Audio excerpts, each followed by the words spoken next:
What's up, guys? Mason the Brock Henderson here, and this is Shang-Chi and the Legend of the Ten Rings. So, as I said with the review of the Black Widow movie, since the MCU is starting to do kind of a TV show plus movie combo, and I still want to review TV shows, obviously, but because these all sort of connect together, I will be doing reviews of the movies as well. So, not really a movie reviewer, but again, here we are.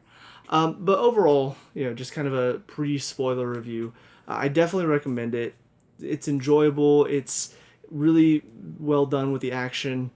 The CG, for the most part, is good. There are a couple moments where it does look pretty fake, but you know, some of the CG that's involved, kind of understand why. But overall, I mean, the action is kind of the big talking point for me. I really feel like they did a great job, and also I'm kind of partial to like martial arts style of fighting, very like kind of the quick pace type of fighting. So I do think it sort of connected with me a little bit because of that. But I mean, the acting was good. The story was pretty interesting as well. There are a couple hiccups here and there that I will talk about in the spoiler part of this. But overall, I mean, it's a good Marvel movie. It's enjoyable. It's definitely not really an origin story that I've seen before in the MCU. You know, a lot of the time it's just guy down on his luck, gets powers, and then fights a bad guy that's got the same powers as him. It's kind of the Marvel setup. This one is different in that sense, and it's got a good feel to it. It's got a good style to it. So, but I highly recommend it. Give it like a 7 out of 10, 7.5 out of 10, and I mean that's pretty good for a Marvel movie. Most of them are between 5 and 10. Rarely does it go below that. Looking at you, Iron Fist. But yeah, anyways, that's kind of all for pre-spoilers because I don't really know what else to talk about without spoiling stuff. So yeah, spoiler warning. If you don't want to get spoiled on Shang-Chi, do not watch this video anymore. But yeah, so let's talk about it. So, as far as the story is concerned, like I said, it's very good story. You know, seeing Shang-Chi, finding out about his dad, finding out about what type of person his dad was, it's very unique. Like, I don't know that many stories where we see a guy who's so hell-bent on taking over all of these things, taking over the world, basically, gathering so much power, and then it's like, oh, he finds love, and that sort of changes who he is. But then the person he loves dies, and that changes who he is again, back to who he was before. And then his kids are kind of the main heroes in the story, and it's just, I don't know, I like the setup. And it was set up in such a way that I didn't really know who the bad guy was until closer to the end. Because at first it made it seem like, okay, so his dad's probably the bad guy, right? And then it shows him changing because of Shang-Chi's mom, and thinking, okay, so it's his dad's a good guy now. But then we find out that the mom died, and now all of a sudden it's like, okay, so his dad is bad again. And then they find him. The dad finds them actually, and it's like, okay, so he's good. But then he's talking about the stuff, and they're not really. One thing I will say is one of the hiccups for me is the dad was pretty convincing. Like, I'm listening to what he's saying. I'm thinking, okay, I mean, that kind of makes sense, but from the audience perspective. But Sean is just so. I'm going to call him Sean because saying Shang-Chi is just. It's getting too much for me. I don't know why. I'd rather just call him Sean. But he's so hell bent on, like, no, you're lying. And obviously, he did see his mom die. But the idea that his mom couldn't somehow still be alive just never crosses his mind, even though he's seen, like, a lot of very otherworldly stuff. I mean, his dad's been alive for a couple thousand years. So the idea that his mom might still be alive, it doesn't ever seem like a possibility to Sean. And I feel like that, from the audience's perspective, kind of made it more difficult to believe that the dad. And I think they were trying to make it seem like maybe the dad is a good guy. Maybe the dad really does think he's doing this for the mom. And I feel like that could have been an interesting idea until they get to the land of Talao or Tola. God, I'm already bad with like character names, and then they start putting in like place names that I'm supposed to remember. I'm not gonna remember. I think it was like Talo or something like that. Talao. something along those lines. But they get there and they meet the people and they meet their aunt, and that's when it's kind of like, okay, so the dad is actually crazy because of this evil being that's behind this gate, and it's talking to him in the voice of his wife.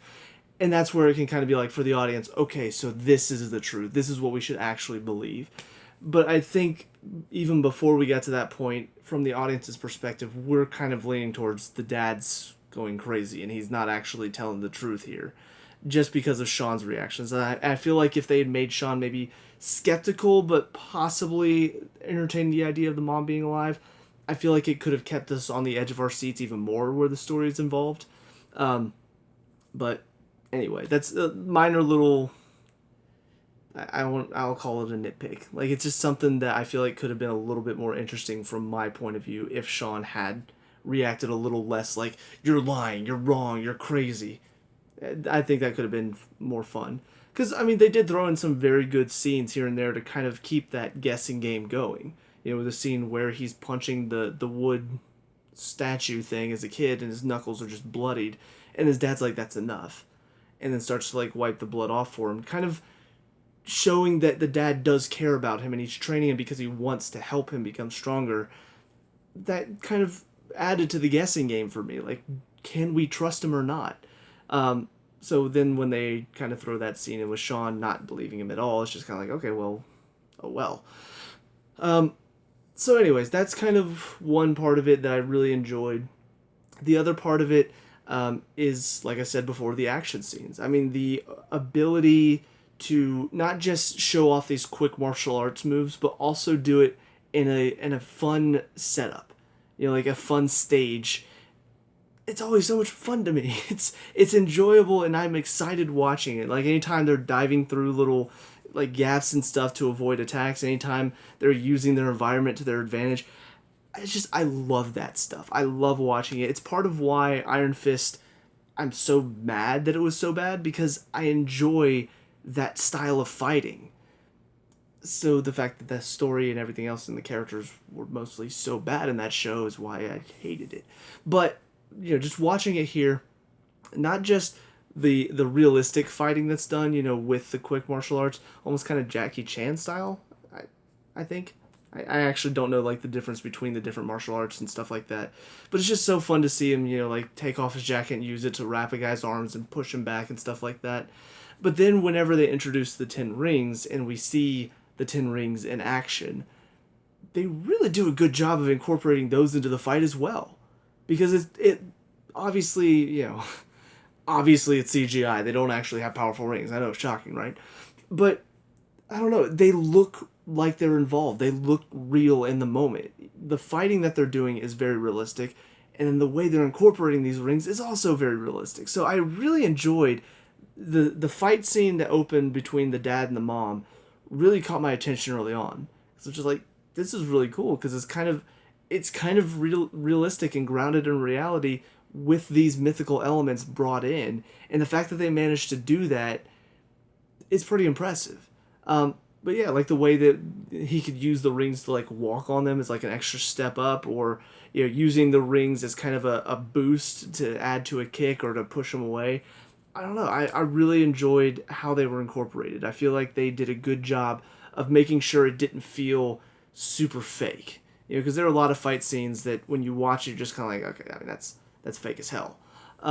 But in this, it still felt very realistic to me. And I know I've said realistic a lot, and I apologize. But let's be realistic. I'm not going to stop. So that's about all for the fighting. The story, when it comes to kind of Talo, and I'm going to call it Talo. I don't know if that's right. Don't hate me if I'm wrong. That whole thing, probably the weakest part of the movie for me. And part of it is just because it did feel a little done. Honestly, kind of felt similar to Raya and the Last Dragon for me. And I don't know if that was helped by the fact that Aquafina is also in this movie. But just that kind of idea of like, oh, there's a secret, you know, evil bad that was locked away because of the dragon protector, and, you know, they take the souls and all this stuff. And it was just very similar. And then, of course, so the greed, and they're very manipulative, and I don't know. when I saw that, that was the being behind it, I was just kind of like, okay, I mean that's kind of feels like I've seen that before. And of course, like the whole CGI battle between the dragon and the big head demon soul sucking thing.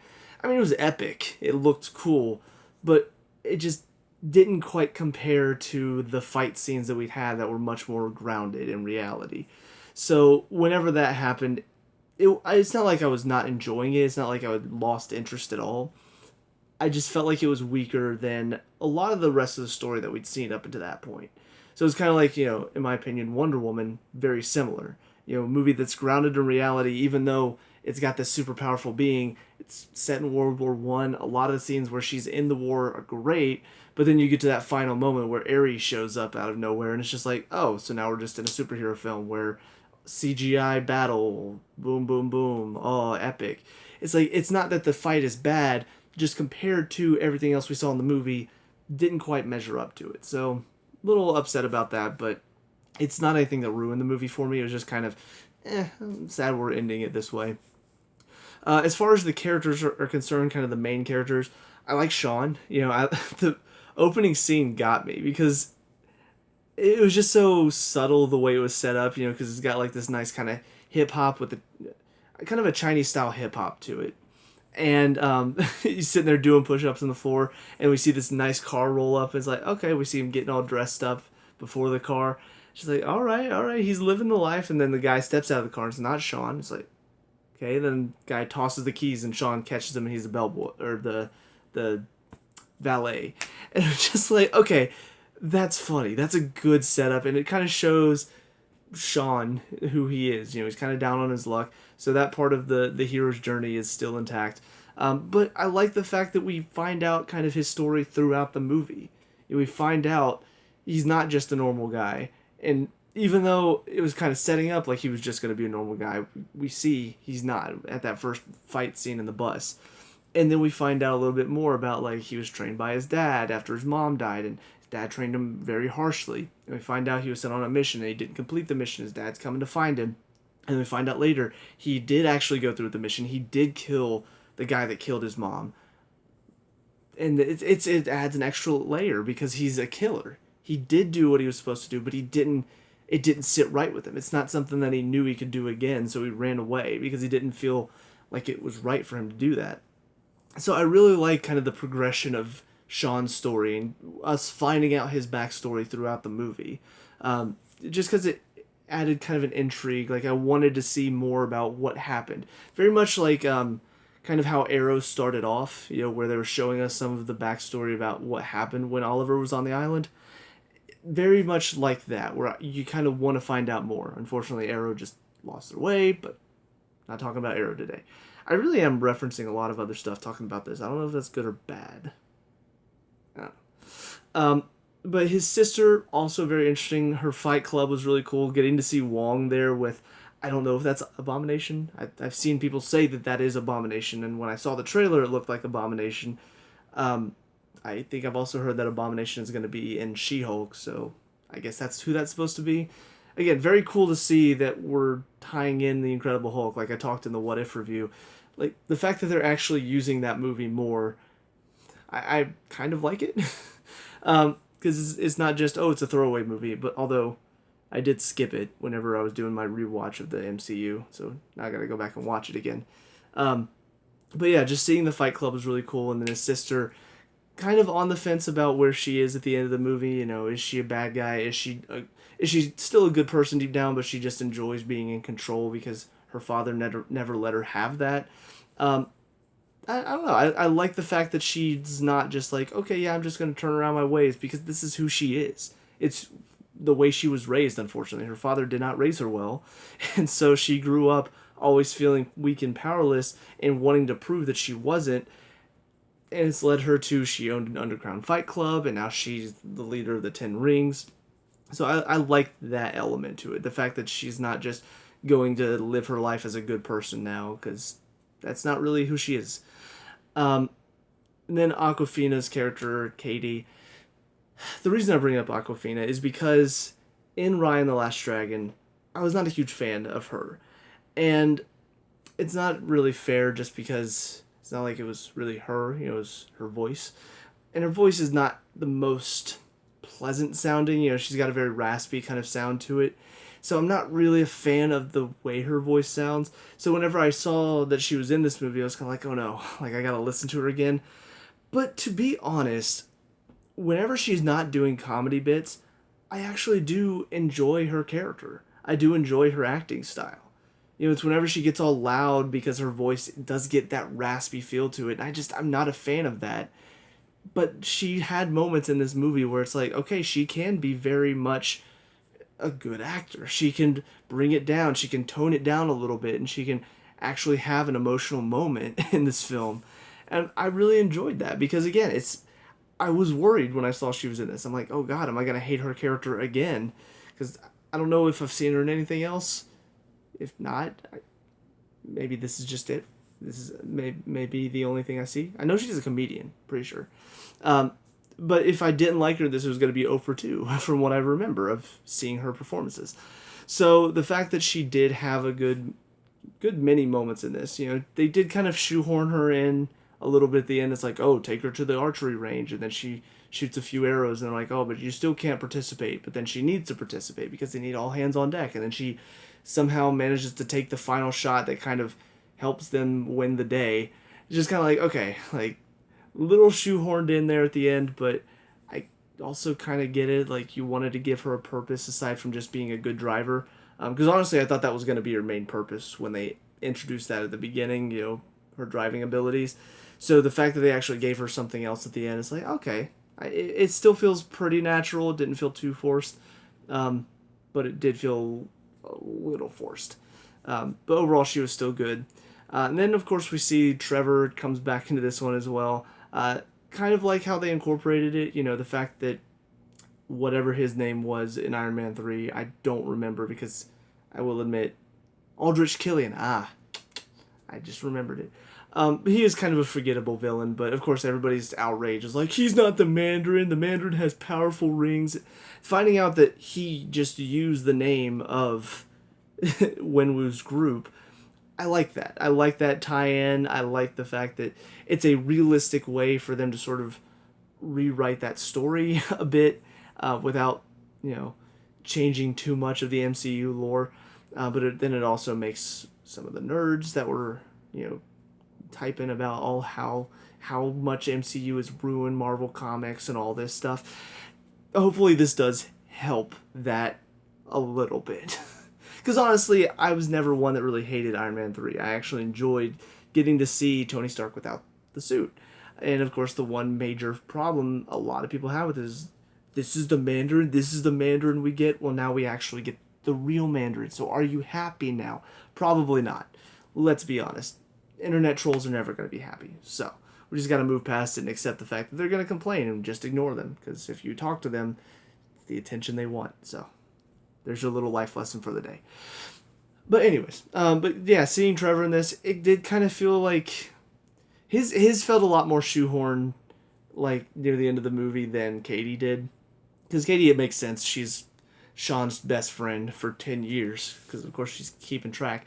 But I mean, she really knows him. There's possibility of romantic connection there. They make some hints at it here and there, but it's not romantic by the end of it. At least they're just kind of still friends. They've known each other for a while. So the fact that she tagged along makes sense. But Trevor, it's just kind of like, okay, we need a reason for him to still be there by the end of the movie because we just want to get Ben Kingsley more involved. I know, let's have him be the only one that understands this mythical creature. Okay. I guess that works, kind of. I don't know why, but okay. So that one definitely did feel much more like you just want to keep him in this movie somehow and not just let him be like a little side joke. So here's your random reason for why he stays in the movie. There you go. He was funny, though. Like, he was a funny side character. It just, the reason for why he was there was just very much like, okay. But yeah, and then, I guess I will talk a little bit more about the landscapes. Because it was kind of interesting, you start off in California, which set up really nicely for the bus chase because, of course, all of those, the hills, very much California-esque. So the fact that that was kind of the setup for the chase scene, and or not the chase scene, but just fighting on the bus and going over the hills, and now you got to deal with that as well during the fight. It's a good setup. And then from there, you do go to more China, and you experience that a little bit, experience some of the lifestyle there. And then once they finally get to Talo, I really enjoyed the landscape there. It was very pretty. It was very well done. Sometimes that really makes or breaks these fictional. Whenever you have a fictional land like this that doesn't exist, whenever you have a good setup for the landscape and you really show it off beautifully, I think that can really either make or break how people accept it.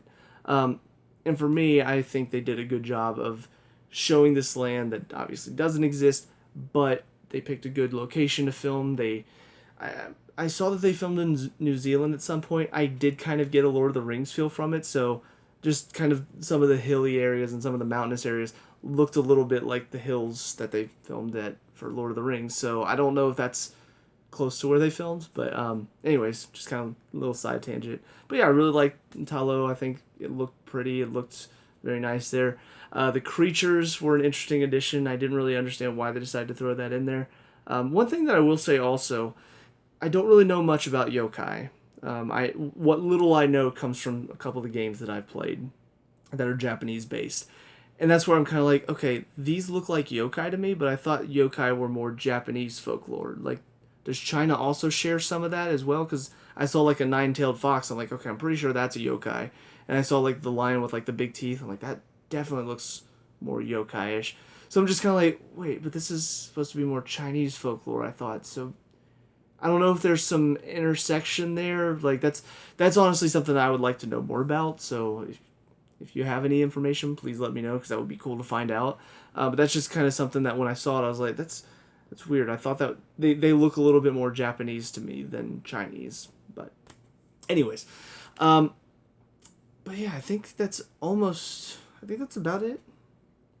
Of course, that you have your post credit scene. Something that I saw because I saw in articles like the plot holes that weren't filled, and one of the ones they talked about was the rings, like the origin of the rings and what is the power of the rings, like how do they work. I don't really know if that's a plot hole that needs to be like that should have been filled by the film, because based on the post credit scene when Wong comes and gets them and starts studying them with Bruce and with Marvel, it definitely seems more like a future question to be answered. Because when he looked closer into it, it seems like there's something there that they don't know what it is. It's something that neither Bruce nor Captain Marvel have seen. So it's kind of like, okay, so they're keeping that a mystery for a reason. It's not just oh, his dad just got these rings somewhere random and we're not supposed to know and just randomly never find out and you're just supposed to be left in mystery and oh no, like you're never gonna find. No, this is something that they actually set up for. You're gonna find out later. Like just wait. We'll talk more about the rings. This is gonna be kind of a focal point over the next couple, maybe. I assume going forward this is going to be a focal point because it's sending this beacon out to something. I know in the Eternals trailer they showed this big, looked kind of like Galactus, so I don't know if he's supposed to be being summoned by the beacon or if maybe the Eternals are being summoned by the beacon. I don't know. I don't know what to expect, but it's got me excited to see where the rest of this phase goes because I've enjoyed what they've got so far. I've enjoyed this idea of the multiverse coming in, and now you've got this other being possibly being involved. We don't know anything about the rings. We don't know what power fed into them, so it's a chance that it could be involved with the next big bad. And yeah, it's a lot of good mysteries building up phase 4 of the MCU. So I think next up, obviously, What If is going to finish, but I think next up is the Eternals. So that'll be an interesting one to see because I know nothing about the Eternals other than Thanos, I think his parents were Eternals. So that's about all I know as far as the Eternals are concerned. Because we're getting to a point where we're reaching out a little bit more into kind of, not necessarily like obscure Marvel, like Guardians of the Galaxy, I've heard is very obscure Marvel comic stuff. So I don't think this is going to be like obscure Marvel stuff, but it's going to be more Marvel stuff that I don't know as much about because I know kind of the basics based on like some of the old cartoons I used to watch. Um, so I'm really curious to see what else this phase is going to have in store and how this is all going to tie in and what villains are we going to see and all that. But yeah, I'm excited. I can't wait to see what else this is going to hold. And yeah, Shang-Chi, it's a good movie. I enjoyed it personally. It's not one of my top favorites, but it's definitely it's not anywhere near the bottom of the barrel. It's somewhere in the middle. Um, I'd put it above movies like some of the first like the Phase One movies, Iron Man aside. Um, I'd put it slightly above like the first Avenger or the first Thor or Incredible Hulk. I would put it pretty close to like Age of Ultron maybe. Maybe slightly above Age of Ultron in my opinion. I know not everybody liked that movie, but for me, I enjoyed it. Um, so yeah, it's somewhere in the middle. It's got some rough points here and there. Oh, wow. I nearly forgot the most like frustrating thing for me about this movie. I was sitting there thinking, I was like, there's something I forgot to talk about. Yeah, there's one scene in particular that is kind of like why I don't really rate this as a great movie. It's just good. There was one moment in the final fight scene that I felt like the writing just sort of failed it. Because we know that the father was being led by this evil being, thinking that the mom was still alive. And uh, there was a moment where they're fighting, right? Sean and his dad are fighting, and his dad is trying to like basically provoke him, anger him because he wants to throw off his concentration. And he says, "You were 7 years old and you watched your mom die." So, well, he says something along the lines of like, "You just watched her die." So two things. One, he was 7, and he had not gone through any training.